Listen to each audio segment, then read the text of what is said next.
చిన్నోడికి తిరుపతి మొక్కు ఉంది యాక్చువల్గా అయితే. సో బాగా హెవీగా జుట్టు పెరిగిపోతూ ఉంటే టీచర్స్ వాళ్ళందరూ ఏమంటున్నారు, అబ్బాయిలాగా కనిపించట్లేదు, అమ్మాయిలాగా కనిపిస్తున్నాడు.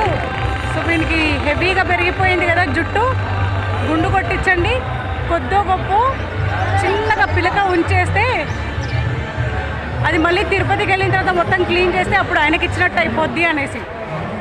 సో వీని జుట్టు ఇప్పుడు ఏదైతే ఉందో వీని జుట్టు అంతా ఒక ఎల్లో కలర్ క్లాత్లో ముడుపు కట్టి తిరుపతికి వెళ్ళినప్పుడు అక్కడ శ్రీవారి పాదాల మీద వేయడం జరుగుతుంది. మాకు కాశీలో వీడి జుట్టు ఏదైతే ఉందో ఇప్పుడు గుండు కాశీలో జరుగుతుంది అన్నమాట.